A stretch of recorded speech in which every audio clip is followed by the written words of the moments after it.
बिस्मिल्लाहिर्रहमानिर्रहीम। अस्सलाम वालेकुम नाज़रीन, आप देख रहे हैं आज तक न्यूज़ और मैं हूं समी।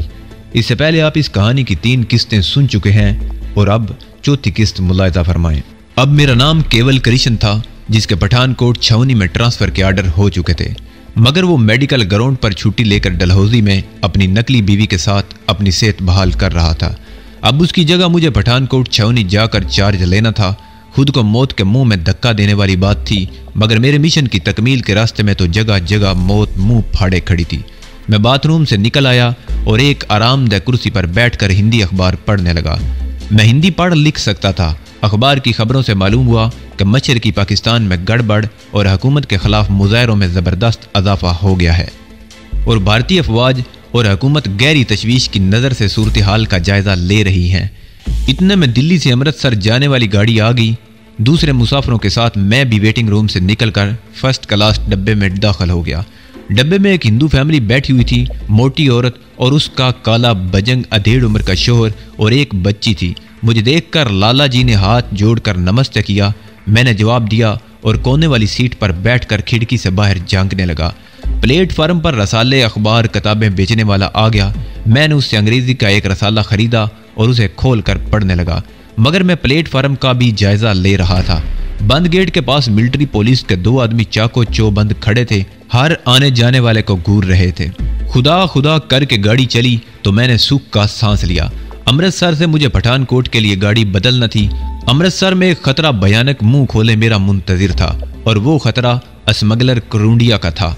अगर इत्तेफाक से वो अमृतसर रेलवे स्टेशन पर मौजूद हुआ तो मुझे पहचान लेगा और अपनी गिरफ्तारी के खौफ से अगर मुझे पुलिस के हवाले ना कर सके तब भी वो मुझे ब्लैकमेल करके अपने साथ चलने पर मजबूर कर सकता था। ट्रेन शोर मचाती छोटे छोटे स्टेशन छोड़ती अमृतसर की तरफ भागी चली जा रही थी। लाला जी मेरी बड़ी खिदमत कर रहे थे, कभी मिठाई पेश करते और कभी चाय। जंग का खौफ उन पर सवार था, बार बार मालूम करते कि कहीं पाकिस्तान हमला तो नहीं कर देगा।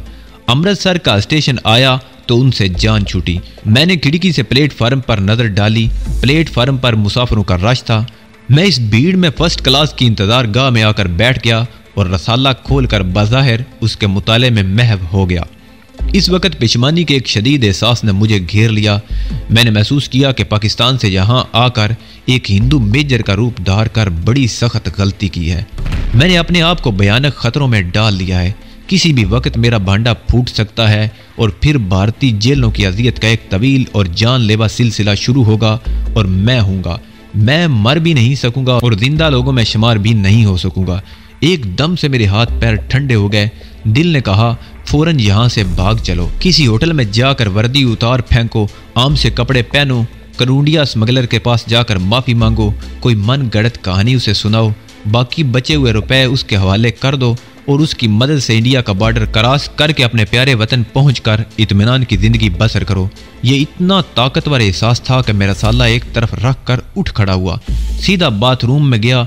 आईने में अपना अक्स देखा। मैं भारतीय फौज का मेजर था। अचानक ख्याल की एक मौज और उठी जो पहली मौज से ज़्यादा ताकतवर थी। मैंने सोचा अगर मुझे यहाँ से भागना ही था तो यहाँ क्यों आया था? इतनी मनसूबाबंदी किसके लिए की थी? इतने मसाइब क्यों उठाए थे? इतने खतरे क्यों मोल लिए थे? मैंने अपने ज़मीर से जो वादे किए थे, क्या यहाँ से भागने के बाद पाकिस्तान में वो मुझे इत्मीनान से ज़िंदा रहने देंगे या नहीं? मैं जिस मुकद्दस मिशन को लेकर घर से निकला हूँ वो मुझे हर हाल में पूरा करना होगा। इसी में मेरे किरदार की अजमत पोशीदा है, इसी में मेरी सुरखरुई है। मैं अपने लाखों हम वतन लोगों को एक जदीद तरीन और ख़तरनाक तरीन तोप की तबाही से बचाने के लिए यहाँ तक पहुँचा हूँ। मुझे महज अपनी जान के लिए लाखों हम वतनों की जिंदगियां दाव पर नहीं लगाना चाहिए। ये कौमी वकार और कौमी जज्बे के मुनाफी है। और फिर मैं आधा रास्ता तय कर चुका हूँ। अगर यहाँ से वापस भाग गया तो अपने आप को कभी माफ़ नहीं कर सकूँगा। इस ख्याल ने मुझे एक बार फिर अपने पाँव पर मजबूती से खड़ा कर दिया और मैं एक नया अज़म लेकर बाथरूम से निकलकर वेटिंग रूम में आ गया। बाहर आते ही मेरा दिल धक से रह गया। सामने भारतीय मिलिट्री पुलिस के 2 चाको चबंद जवान खड़े मेरी तरफ देख रहे थे। उन्होंने एड़ियां जोड़कर सैल्यूट किया। एक सूबेदार ने मेरी तरफ तेज आंखों से देखते हुए पूछा, सर आपकी यूनिट कौन सी है और आप कहाँ जा रहे हैं? मैंने अपने आप को हर खतरे का मुकाबला करने के लिए तैयार कर लिया। इसमें कोई शक नहीं कि मेरे सामने एक अजीम कौमी मकसद था। लेकिन इस पुरखतर मिशन में मुझे अपनी हुकूमत या फौज की ज़रा सी भी मदद हासिल नहीं थी और मैं रज़ाकाना तौर पर अकेला ही इतनी बड़ी मुहिम पर निकल आया था। मैंने एक फौजी अफसर की शान के साथ चेहरा उठाकर उनकी तरफ देखा, हाथ के इशारे से उनके सल्यूट का जवाब दिया और उनके करीब पहुंच गया। मैं 13वीं राजपूत आर्टिलरी रेजिमेंट का मेजर केवल करीशन हूँ। यह कहकर मैंने एक शान बेनियाजी से बटुआ निकाला और मिलिट्री का शनाख्ती कार्ड निकाल कर एक के हाथ में थमाते हुए अपनी कुर्सी पर आकर अखबार पढ़ने लगा। दोनों जवान मेरे करीब आए, मेरा आईडी कार्ड बड़े अदब से मुझे वापस किया और दोबारा सल्यूट करके दरवाजे की तरफ मुड़े तो मैंने आवाज़ दी, जवान इधर आओ। वो पलटकर मेरे पास आ खड़े हुए। मैंने अखबार एक तरफ रखते हुए कहा, मैं पहली जलंधर छावनी ट्रांसफ़र होकर पठानकोट कैंट जा रहा हूँ। क्या तुम कभी पठानकोट कैंट गए हो? सर, मैंने 4 महीने इधर ड्यूटी दी है। कैप्टन वर्मा हमारे GOC थे, मुझे जांगली कहा करते थे। सर, बड़ी नंबर 1 छावनी है। सारे चाय लाऊं आपके लिए? एक सिपाही बोला, नो थैंक यू, तुम जा सकते हो। एक बार फिर सल्यूट करके बाहर निकल गए। इसका मतलब है कि वहां मेरा वास्ता किसी कैप्टन वर्मा से पड़ेगा। वो सिपाही को जांगली कहता था, गोया उखड़ तबीयत का रांगड़ होगा। मेरे लिए इतनी मालूमात ही बहुत थी। एक कुली अंदर आया तो मैंने उससे पठानकोट जाने वाली ट्रेन के बारे में पूछा। उसने बताया कि ट्रेन प्लेटफार्म नंबर 4 पर लगेगी। अभी आधा घंटा बाकी है। ये निस्फ घंटा मैंने वेटिंग रूम में ही गुजार दिया। अचानक दरवाज़ा खुला और मिलिट्री पुलिस का वही जवान दाखिल हुआ जो पठानकोट छावनी में 2 माह काट चुका था। सल्यूट करके बोला, सर ट्रेन लग गई है प्लेटफार्म नंबर 4 पर। मैं उठा, बाहर जाने लगा तो उसने पूछा, सर आपका बैग कहाँ है? मेरा बैग पहले ही पहुंच गया है, फिक्र ना करो। Yes sir. वो मुझे अपनी रहनुमाई में पुल पर से गुजार कर दूसरी जानब प्लेटफार्म नंबर 4 पर ले गया। यहाँ पठानकोट जाने वाली पैसेंजर ट्रेन खड़ी थी। यहाँ उसका दूसरा फौजी साथी एक डब्बे के बाहर अटेंशन खड़ा था। मैंने देखा कि डब्बा पूरे का पूरा खाली था। मुसाफिर डब्बे से बाहर खड़े हमें देख रहे थे। दूसरे मिलिट्री पुलिस के जवान ने सलूट करते हुए कहा, सर आपके लिए पूरा कंपार्ट खाली करा दिया गया है। मैंने हाथ के इशारे से उनका शुक्रिया अदा किया और डब्बे में जाकर खिड़की के पास बैठ गया। फिर मैंने जेब से बटुआ निकाल कर खोला। 100 रुपए का एक नोट अपनी मुट्ठी में दबाया। दोनों जवान मेरी कार्रवाई को दिलचस्पी से देख रहे थे। मैंने हाथ मिलाते हुए एक जवान के हाथ में नोट थमा दिया। वो खुश होकर बोला, थैंक यू सर। वो मुझे सैल्यूट करके दूसरे मुसाफिरों को वहां से इधर उधर हटाते हुए चले गए। मैं उठकर बाथरूम में घुस गया। फौजी टोपी उतार कर बाल संवारे, गहरी सब्ज रंग की गरम टाई की नाट दुरुस्त की, वर्दी पर रुमाल फेरा और सर पर टोपी जमा कर धुंधले आईने में चेहरा देखा, फिर मुस्कुराता हुआ बाहर आ गया। पैसेंजर ट्रेन अपनी जगह पर जमी हुई थी। खुदा खुदा करके कुफर टूटा। गार्ड ने सीटी बजाई, इंजन ने वुसल दिया और गाड़ी प्लेटफार्म से आगे को खिसकी। मैंने इत्मीनान का सांस लिया। गाड़ी शरीफपुरे वाले फाटक से आगे निकलकर बाईं जानब वाले अमरूदों के बागों के साथ साथ जा रही थी। इस वक्त तक दिल्ली कलकत्ता में लाइन भी साथ थी। आगे जाकर ट्रेन में लाइन से अलग होकर बाईं तरफ बटाला पठानकोट जाने वाली लाइन पर आ गई। ये वही रेलवे लाइन थी जिस पर मैंने आधी रात के बाद बटाला तक का पैदल सफर किया था। बटाला स्टेशन आ गया। गाड़ी कुछ देर के लिए रुकी और फिर आगे रवाना हो गई। पैसेंजर ट्रेन थी, हर स्टेशन पर ठहरती जा रही थी। आखिर शदीद इंतजार के बाद पठानकोट स्टेशन आ ही गया। मैं रेलवे स्टेशन से निकला और एक टैक्सी में बैठ गया। छावनी चलो, मैं टैक्सी ड्राइवर को कहा। अच्छा सर, उसने जवाब दिया। 6 ड्राइवर ने इंजन स्टार्ट कर दिया। टैक्सी छावनी की तरफ बढ़ रही थी। पठानकोट छावनी का इलाका शुरू हो गया। मुझे दूर छोटे छोटे टीलों में घिरी हुई फौजी बैरक्स और एक तरफ खड़े फौजी ट्रक नजर आए। बैरक के दरमियान एक जगह रेजिमेंट का परचम लहरा रहा था। दोपहर के 2 बजे थे। सड़क के दरमियान एक जगह रुकावट लगी थी और 2 सिपाही कंधों पर अस्तीन गन्ने लटकाए खड़े थे। टैक्सी रुक गई। 6 सिपाही टैक्सी के करीब आए और मुझे सल्यूट किया और तेजी से बांस ऊपर उठा दिया। मैं गौर से एक एक चीज को देख रहा था। रेजिमेंट के बैरक नमा दफ्तर के बाहर टैक्सी रुक गई। 2 हिंदू सिपाही दफ्तर की सीढ़ियों के आगे मुस्तैद खड़े थे। एक जानब 2 फौजी जीपें और एक ट्रक खड़ा था। मैंने टैक्सी वाले को रुखसत किया और ब्रीफ केस उठाए दफ्तर की तरफ बढ़ा। दोनों फौजियों ने मुझे सैल्यूट किया और अपनी जगह पर इसी तरह अटेंशन खड़े रहे। रेजिमेंटल ऑफिस का दरवाज़ा बंद था। मैं बड़ी शान और इत्मीनान से सीढ़ियां चढ़ता हुआ बरामदे में आया और दरवाजे पर आहिस्ता से दस्तक दी। बाहर कैप्टन बिलराम वर्मा की नीम प्लेट लगी हुई थी।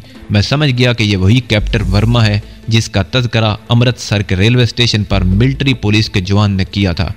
यस कम इन। अंदर से आवाज आई। मैं अंदर दाखिल हुआ। छोटा सा कमरा बिजली के हीटर से गर्म हो रहा था। मेरी वर्दी और रैंक देखते ही पुख्ता उम्र का गोल मटोल हिंदू कैप्टन वर्मा जल्दी से उठ खड़ा हुआ।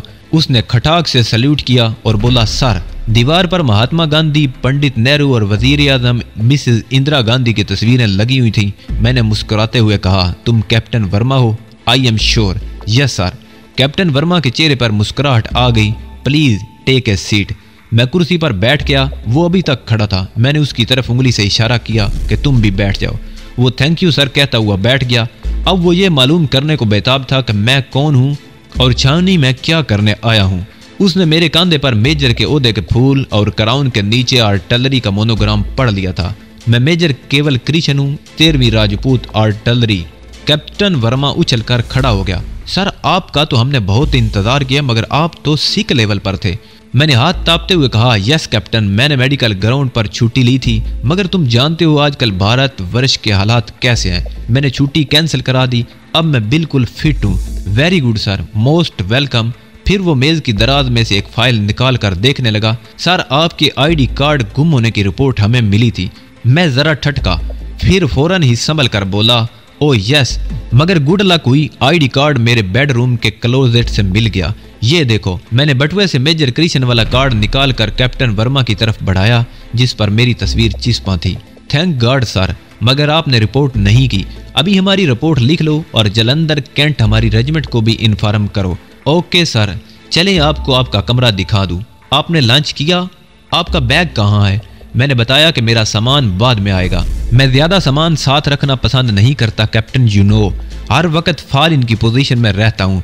हाँ, लंच मैंने अभी नहीं किया। I feel hangry. सर आप नहा लें, मैं अभी मैस से लंच भिजवा देता हूँ। मुझे दफ्तर के हुक्म में एक लंबी बैरक के कोने वाले कमरे में ले गया। लकड़ी के फर्श पर दरी, एक सोफा और पलंग बिछा हुआ था। खिड़की पीछे एक वैरान खाई की तरफ खुलती थी, जिसके आगे टीलों का सिलसिला था, जहाँ चीड़ और सफेदे के दरख्त उगे हुए थे।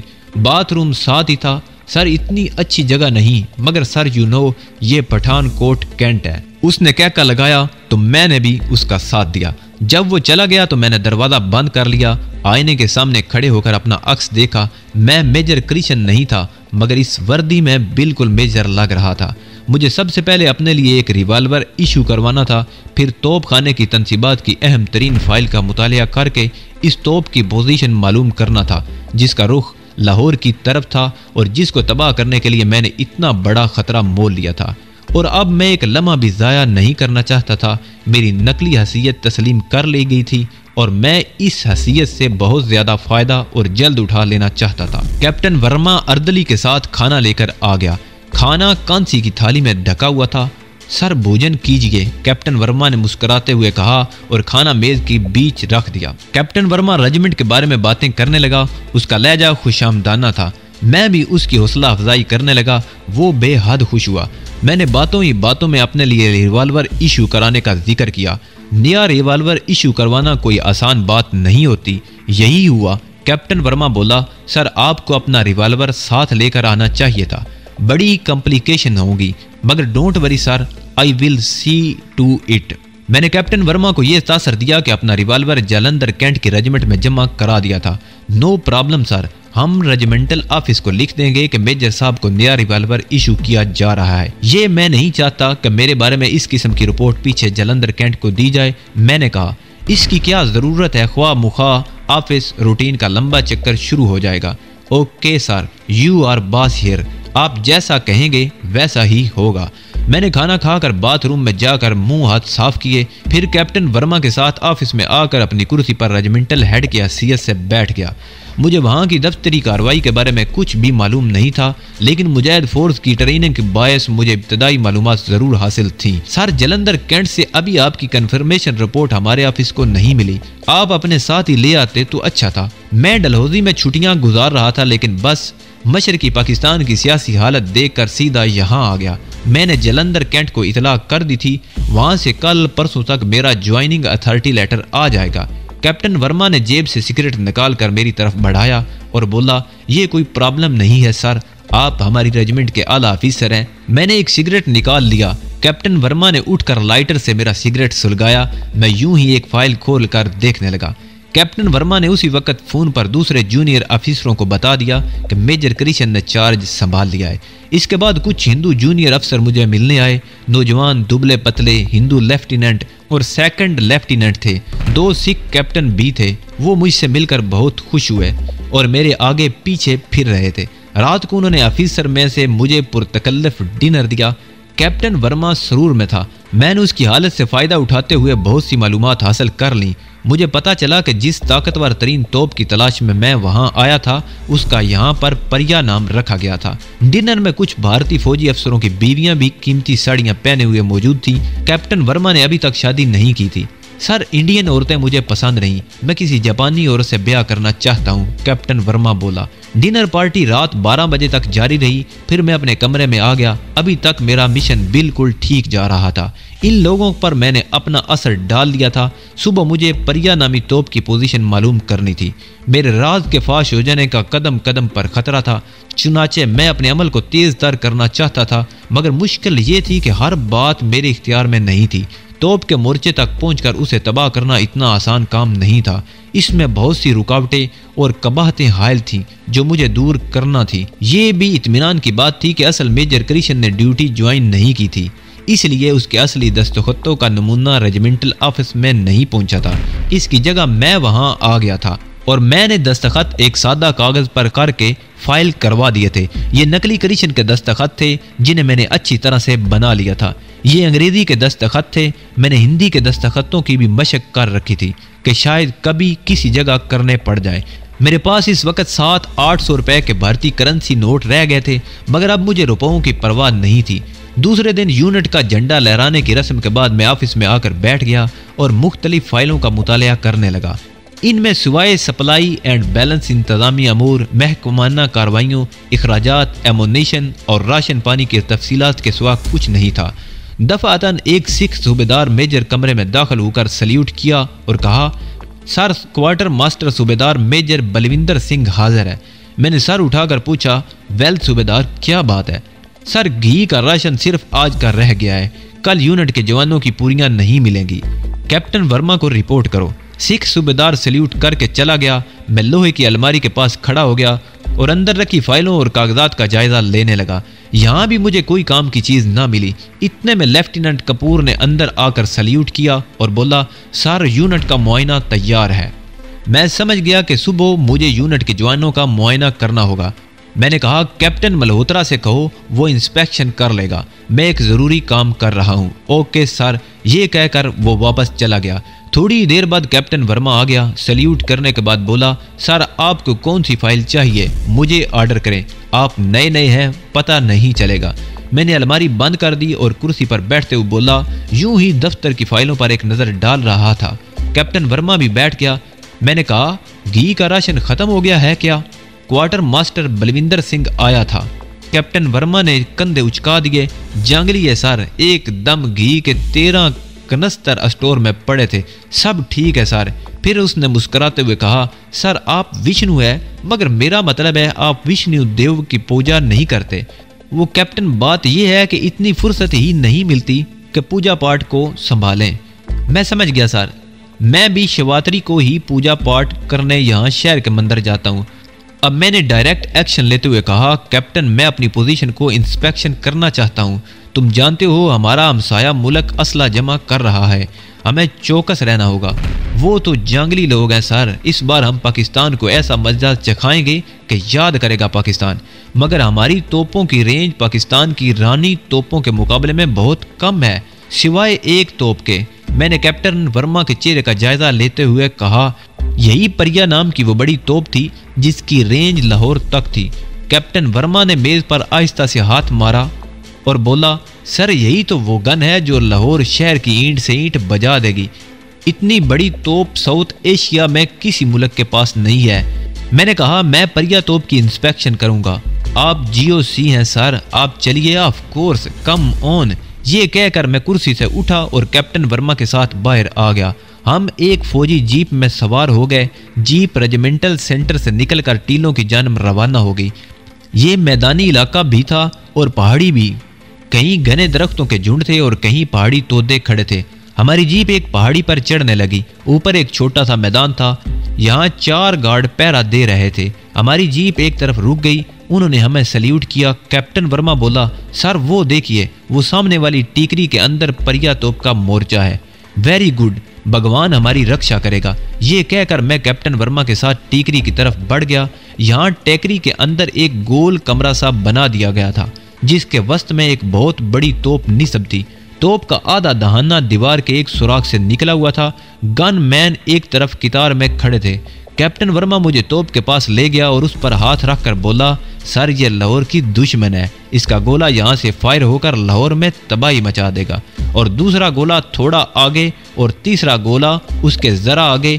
यूं हम 1 मिनट में लाहौर को तबाह कर देंगे और हमारे एडवांस ट्रोप्स लाहौर में दाखिल हो जाएंगे। सर लाहौर ही पाकिस्तान है। मैंने मुस्कुरा कर कहा, हाँ हम जानते हैं कि लाहौर ही पाकिस्तान है। परिया गन शिव भगवान की प्रतीक है। इस बार हम पाकिस्तान को तारीखी शिकस्त देंगे। मैंने ऊपर से तो यही कहा, मगर दिल में नाउज़ बिल्लाह पड़ने लगा। मैंने वाकई इतनी बड़ी तोप किसी जंगी फिल्म में भी नहीं देखी थी। गन का ब्रैच मेरे कद के बराबर था। ब्रैच में हवा के सुराख बने थे। ब्रैच में तोप की जान होती है, अगर ये ख़राब हो जाए तो तोप फायर नहीं कर सकती। मैं तोप का जायज़ा ले रहा था। मैं वापसी के लिए मुड़ा। जीप में बैठकर हम अपने यूनिट की तरफ चल पड़े। इसी पहाड़ी रास्ते की तफसील मैंने अपने ज़हन में बिठा ली थी। यूनिट में आकर मैंने MT और लंगर खाने का मुआयना किया और फिर बैरकों के आगे धूप में टहलते हुए कैप्टन वर्मा से बातें करने लगा। मैंने जानबूझकर हैंड ग्रेनेड्स की मॉडर्न तकनीक का मौजू छेड़ दिया था। मुजाहिद फोर्स की तकनीक के दौरान मुझे मालूम हुआ था कि आजकल यूरोप और दूसरे मुल्कों में नई वजह के दस्ती बम और ज़बरदस्त धमाका खेज पिंसल बम तैयार हो रहे थे, जो कमांडो पार्टियां दुश्मन के इलाके में अपने साथ ले जाकर असला खानों में किसी खुफिया जगह लगाकर वापस आ जाती थी। कैप्टन, एक बार मैं मेरठ छावनी एक मीटिंग में गया था तो मुझे मालूम हुआ था कि हमारी इंडियन आर्मी को भी नई किस्म के पिंसल बम वगैरह सप्लाई किए जाएंगे, मगर वो अभी तक हमारी जलंधर कैंट में तो नहीं पहुंच पाए। हमारी यूनिट में तो पहुंच गए हैं। हमने उनका नाम हनुमान चक्कर बम रखा है। मैंने खुश होकर कहा, वेरी गुड कैप्टन, हमारा दुश्मन बड़ा ताकतवर है और उसे जदीद असला मिल रहा है। हमें इसके मुकाबले के लिए हर तरह से अलर्ट और वेल एक्यूरेट रहना होगा। That's right sir, well are well accurated. गुफ्तगू के दौरान मैंने मालूम कर लिया कि हनुमान चक्कर नाम के पेंसिल बम यूनिट एमुनिशन रूम में पड़े हैं। चनाचे शाम को अकेला ही इंस्पेक्शन करने के बहाने एमुनिशन रूम की तरफ निकल गया। मैं मेजर करीशन था। मुझे असला खाने में दाखिल होने से कौन रोक सकता था। गार्ड ने फौरन दरवाज़ा खोल दिया। ये एक बहुत बड़ी बैरक थी जिसके ऊपर सिवाय दफ्तर के कुछ नहीं था, मगर असले का जखीरा ज़मीन के अंदर गहरी सुरंग में था। सुरंग की दीवारों के साथ साथ एमुनेशन के बड़े बड़े क्रेट लगे हुए थे। गार्ड के 2 सिख सिपाही मेरे पीछे पीछे चल रहे थे। मैं एक एक क्रेट उठाकर देखता, उस पर लिखे हुए नंबर और यूनिट का नाम पढ़ता और ओके कहता हुआ आगे बढ़ जाता। एक लंबे क्रेट पर P बम लिखा हुआ था। नीचे हिंदी में एमुनिशन अफसर ने हनुमान चक्कर लिख दिया था। मैं वहां रुक गया और गार्ड से कहा, क्रेट खोला जाए। फौरन क्रेट खोल दिया गया। अंदर स्याह रंग की 2-2 इंच लंबी पेंसिलें पड़ी थी। यही पेंसिल बम थे और मुझे इन्हीं में से 1-2 की ज़रूरत थी। मैं एक माहिर फौजी अफसर की तरह उनका मुआयना करने लगा। 2 इंच पेंसिल का बम था, मगर वजन उसकी लंबाई के मुकाबले में ज़्यादा था। इसके ऊपर सरे पर एक छोटा सा गोल डायल लगा हुआ था, साथ ही एक नन्हा सा सुरख बटन था। डायल में 1 से लेकर 4 तक अंग्रेजी में हिंसे लिखे हुए थे। मैं समझ गया कि टाइम लैप्स के लिए है। मैंने गार्ड से पूछा, इनके फ्यूज़ कहाँ है? गार्ड बोला, सर फ्यूज़ निकाल कर अलग रखे हैं। ओके, 4 हनुमान चक्कर हमारे ऑफिस में हाजिर करो, हम इन्हें चेक करेगा, फ्यूज़ अलग लाना। ठीक है सर। मैं तेज़ तेज़ कदम उठाता हुआ असला के डंप से निकलकर वापस अपने ऑफिस की तरफ चल पड़ा। मैं जानता था कि कैप्टन वर्मा को मालूम हो जाएगा कि मैंने असला डंप का मुआयना किया था। चनाचे मैंने ऑफिस में जाते ही उसे फ़ोन पर बुला लिया। इसके आने से पहले ही सिख गार्ड मुझे 4 पेंसिल बम और उनके फ्यूज़ ला कर दे गया था। ये मेरी मेज़ पर पड़े थे। कैप्टन वर्मा ने अंदर दाखिल होकर उन्हें देखा तो बोला, सर ये आपने मंगवाए हैं? यस कैप्टन, मैंने तुम्हें इसीलिए बुलाया है, मैं इन्हें चेक करना चाहता हूँ। मैंने जलंधर कैंट में एक सीक्रेट मिलिट्री रिपोर्ट में पढ़ा था कि इसी किस्म के ऐसे बम भी इंपोर्ट होते हैं जिनमें डिफेक्ट है। कैप्टन वर्मा एक पेंसिल बम उठाकर देखने लगा। ये बात है तो हमें हेडक्वार्टर उसकी रिपोर्ट करनी चाहिए। अभी जरूरत नहीं, मैंने कहा। मैं इस किस्म के असला की ट्रेनिंग ले चुका हूँ, मैं इसे सुबह तक चेक करूंगा। और फिर मैंने कैप्टन वर्मा के सामने पेंसिल बम लोहे की अलमारी में रखकर ताला लगा दिया।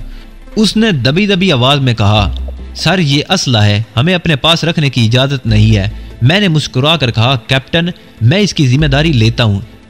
कैप्टन ने उठकर सल्यूट किया और बोला, राइट सर।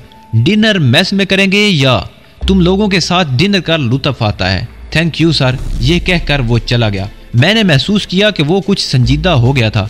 मुझे खदशा हुआ कि कहीं इसे शक तो नहीं हो गया। उसका एक ही इलाज था कि मैं अपने अमल को तेज कर दूं और कैप्टन वर्मा को ज्यादा से ज्यादा अपनी आंखों के सामने रखूं।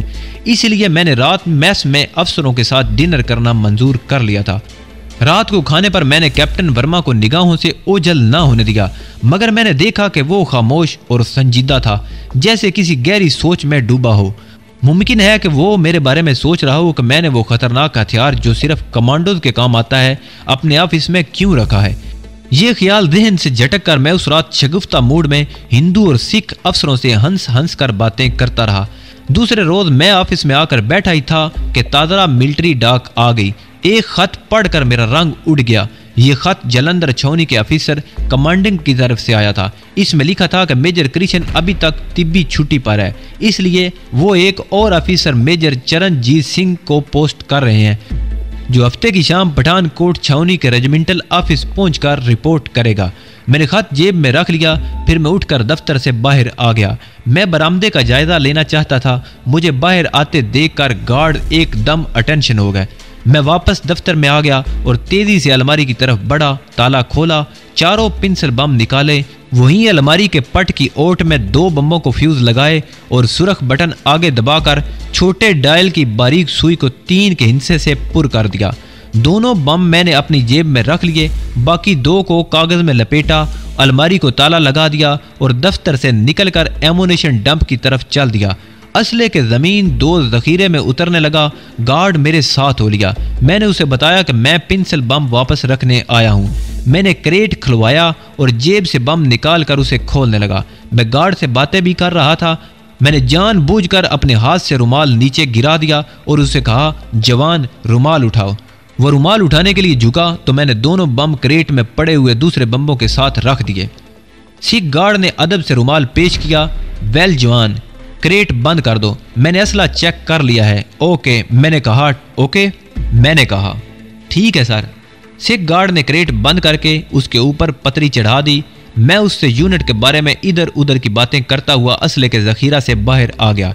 इस वक्त मेरी जेब में बड़े ही ताकतवर 2 पेंसिल बम पड़े थे, जिनको 2 घंटे बाद फट जाना था। मैं अपने ऑफिस में आकर बैठ गया। अब मेरे पास वक्त बहुत कम था और मैं जितनी जल्दी हो सके बड़ी तोप परिया के मोर्चे में पहुंच जाना चाहता था, लेकिन कैप्टन वर्मा की मौजूदगी खतरे का अलार्म बजा रही थी। मैं उसे यूनिट से बाहर किसी काम पर भेज देना चाहता था। चनाचे मैंने फौरन उसे फ़ोन करके बुलाया और कहा, कैप्टन हमें घी की सप्लाई के बारे में शिकायतें मिली हैं। मैं चाहता हूं तुम शहर जाकर घी कॉरपोरेशन के मैनेजर डायरेक्टर से खुद मिलो और बात करो। सर फ़ोन पर बात कर लेते हैं।